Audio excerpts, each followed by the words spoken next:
اللیل والنہار والشمس والقمر لا تسجدوا للشمس ولا للقمر واسجدوا للہ الذی خلقہن ان کنتم ایاہ تعبدون فإن استكبروا فالذین عند ربک یسبحون لہ باللیل والنہار وهم لا یسأمون۔ صدق اللہ العلی العظیم۔ یہ دو آیتیں تلاوت کی گئیں۔ یہ دونوں آیتوں کی تلاوت پر، تلاوت کی سماعت پر سجدہ واجب ہے۔ قرآن میں جملہ 14 سجدے واجب ہیں، جن میں سے یہ 11واں سجدہ ہے۔ جتنے بھی سجدے واجب ہیں، حنفی المذہب والوں کے پاس اس سجدے کو ادا کرنا واجب ہے۔ جب واجب ہے یہ بات سمجھ میں آ جائے، اگر چھوٹتا ہے تو اس کی قضا کرنا بھی واجب ہے۔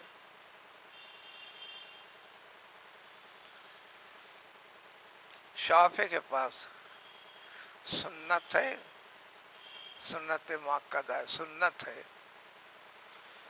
فی الفور ادا کرنا پڑتا ہے۔ ہمارے پاس بھی ہر کام چاہے فرض ہو کہ واجب ہو، جلد سے جلد ادا کرنا افضل ہے۔ تاخیر کے ساتھ اجازت ہے، اس لیے کہ تاخیر کی گارنٹی بندہ لے نہیں سکتا۔ زندگی موت اللہ کے ہاتھ ہے۔ کل قیامت کے دن واجبات کے بارے میں سوال جو کیے جائیں گے، اس کی مشقت میں پڑھنے کی نوبت آنے نہ پائے۔ صرف امام مالک ہیں، ان کے پاس سجدے والی آیت کے اوپر سجدہ کرنا افضل، بہت اچھا، بس اتنا بتلاتے ہیں۔ الغرض اب ہمیں تو صرف واجب ہے، سجدے کی تلاوت کرو یا سنو واجب ہے۔ اب معنی کے اوپر جب غور کریں گے تو سجدے کی تلاوت کیوں ضروری ہے، یہ بات سمجھ میں آئے گی۔ جتنے سجدے والی آیت ہیں اس میں ایک خاص مفہوم کے ساتھ تعلق ہے، جس میں اللہ تعالیٰ کا ذکر ہے۔ اللہ تعالیٰ کے مخلوق کا فلاں حصہ کبھی بھی اللہ تعالیٰ کی نافرمانی کرتا نہیں، وہ اللہ تعالیٰ کے حکم کی پابند ہیں، اسی پابندی میں مصروف ہیں، لمحے کے لیے نافرمانی نہیں کرتے۔ لیکن ہم نے تو انسان کو صرف اللہ کے حکم کی پابندی، اطاعت، عبادت کے لیے ہی پیدا کیا ہے۔ وما خلقت الجن والانس الا لیعبدون، میری ہی عبادت پرستش ہو، تو پھر انسان کا پیچھا کیوں کرے؟ ایک چیز یہ بتانا ہے، اب ترجمے سے بات سمجھ میں آئیں گی۔ یہ ساری کی ساری چیزیں جو آسمان زمین جو اللہ تعالیٰ کی قدرت کے نظام کے اوپر برابر قائم ہیں، ذری بھی خطا نہیں کرتے، اس سے ہٹتے نہیں، تو پھر انسان کو تو اللہ تعالیٰ معمور کیا ہے، تو پھر اللہ کی مخلوقات والی چیزوں کا پیچھا کرتے ہوئے ان کی عبادت کرتے ہو، ان کو سجدہ کرتے ہو، ان کی پرستش کرتے ہو، اس سلسلے میں غلط عقیدہ رکھ دیتے ہو۔ فاسد عقیدے کو باطل قرار دینا، رد کرنا، صحیح عقیدے کی اصلاح پیدا کروانا ہے، تو سجدہ کرتے ہیں، تو ایک اعتراف ہے کہ ہم بھی عبادت کے لیے تو نے بنایا ہے، ہم اقرار کرتے ہیں، اور ہمارے لیے بھی یہ حکم ہے، ہم کرتے ہیں۔ اس لیے اس کو اعتراف کا اظہار کرنا ہے سجدے کے ذریعے سے، اور سجدے کے لفظی معنی بھی وہی ہے، جو حکم ہے اس میں بغیر چوں چرا کیے کہ تسلیم کر قبول کر لینا، ہم اس کا اقرار کرتے ہیں، اعتراف کرتے ہیں، عملاً بھی ظاہر کر کے بتاتے ہیں، یہ مقصد ہوتا ہے۔ اب ترجمہ ہے، اللہ تعالیٰ کی قدرت کی نشانیاں جو یہ ثابت کرتے ہیں کہ اللہ تعالیٰ کے ساتھ وحدہ لا شریک ہے۔ انسان کے اطراف پھیلے ہوئے نظروں میں، مشاہدے میں ہے، غور و فکر غلط کیسا کر لیا؟ جن میں سے دیکھو رات اور دن، رات کے مقابلے میں دن، دن کے مقابلے میں رات، اسی طرح شمس و قمر، چاند اور سورج، شمس کے مقابلے میں چاند، چاند کے مقابلے میں شمس سورج. تو اس تمہارے نظام شمسی کے ساتھ جو جوڑ کر رکھے ہیں اللہ تعالیٰ، اس میں سب سے بڑی چیزیں اللہ تعالیٰ کی قدرت عظیمہ کو ظاہر کرنے والی، بتانے والی چیزیں، یہ تمام کے تمام صرف اللہ کی ایک قدرت نشانی کے طور پر ہیں بندے کے لیے. اور سارے کائنات کے نظام کو جوڑ کر رکھیں اللہ تعالیٰ، اور اس کی حکمت اور مصلیت سارے انسان کی زندگی حیات کے ساتھ جوڑ کر رکھ دیا ہے. تو اللہ کی ایک مخلوق ہوئی نا جو اللہ کے حکم کی پابند ہے. تو اللہ کے مخلوق میں سے اللہ تعالیٰ کے لیے جو عبادت کا طریقہ ہے، سجدہ کرنے کا طریقہ ہے، مخلوق کو یہ درجہ تم کیسا دے رہے ہو؟ لہذا تاکید کر کے پھر حکم ہوا. تو لہذا اے انسانوں، عام طور پر اے مسلمانوں خاص طور پر، ہرگز ہرگز اپنا سر نہیں جھکاؤ گے عبادت کے عنوان سے. دین کا ہر کام نیت سے جڑا ہوا ہے. ایک چیز گر گئی، آپ زمین کے پر اٹھانے کے لیے جھکے، کیا اس کو کہہ دیں گے آپ رکوع کر رہا ہے؟ رکوع کرنا سجدہ کرنے کی بات ہے. کوئی چیز پلنگ کے نیچے چلے گی گر کے آپ سے، گھٹنے ٹیک کے منڈی جھکا کر آپ نکالنے کے لیے کرے تو کیا اس کو کہیں گے سجدہ کرنا؟ کسی ارادے سے جھکے آپ، ایک شے کو نکالنے کے لیے کرے، ایک اپنی ضرورت کو تکمیل کے لیے. ایک عام آدمی کی غلط فہمیوں میں انسان یہ کرتا ہے، دیکھو فلاں جگہ سجدہ کر رہا، فلاں جگہ سجدہ کر رہا. کسی کو ادب کا، بڑائی کا درجہ دیتے ہوئے اس کے سامنے سر جھکا کر سلام کیا تو کہہ دیا کہ سجدہ کر دیا.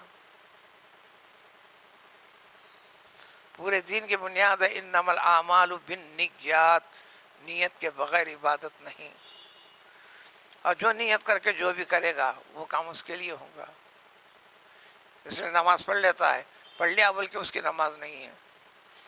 نماز میں نیت پکی نہ ہو، رجوع وغیرہ نہ ہو، یعنی اللہ سے کی طرف رجوع ہونا، خشوع ہونا، عاجزی انکساری ہونا، تو اس کو بتلا دیا گیا ایسے نمازیوں کے لیے تو فویل للمصلین، دوزخ کے بھیانک گڑھے کے اندر ڈال دیں گے. چونکہ ارادہ اور نیت والی کیفیت سے خالی ہے، دکھلائے والی کیفیت میں تو آ گیا انہیں. ہر چیز کا دار و مدار دل کے ارادے کے اوپر ہے، بھلے وہ زبان سے ظاہر نہ کرتا ہو. اصل نیت دل کا ارادہ پختہ، زبان سے ظاہر کرنا اطمینان کے لیے کہ میں کر لیا ہوں. یہ زبان کی اہمیت اتنی ہے. دل کے قلبی پختہ ارادہ. لہذا حکم ہوا تو انسانوں، نہ سورج کو عبادت کے عنوان سے تم سجدہ کرو، نہ چاند کو، بلکہ کرو تو سجدے کے لائق ذات جو ہے اسی اللہ تعالیٰ کے لیے جس نے ان چاروں چیزوں کو پیدا کیا، رات کو، دن کو، چاند کو، سورج کو.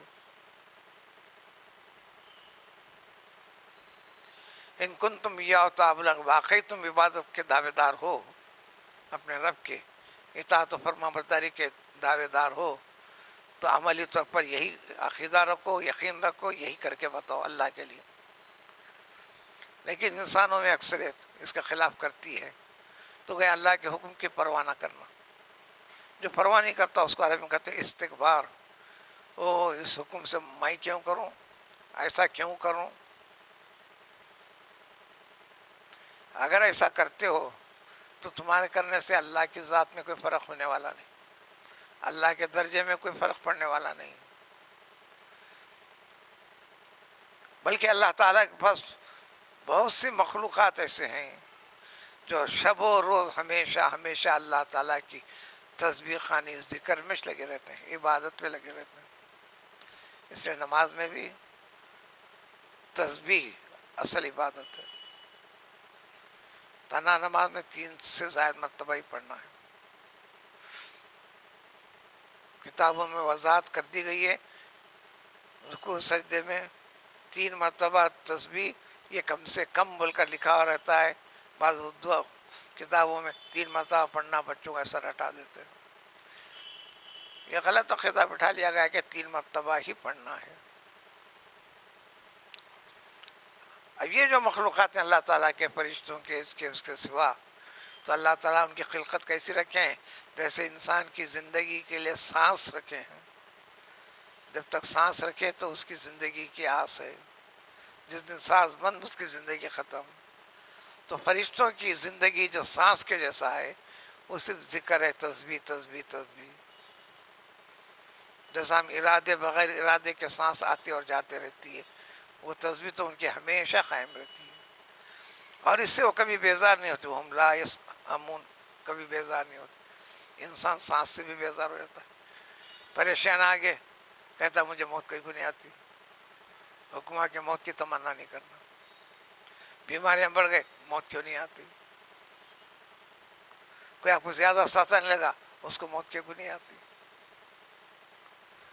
زندگی دینے والا جانتا ہے اس کی زندگی کب تمام کرنا ہے.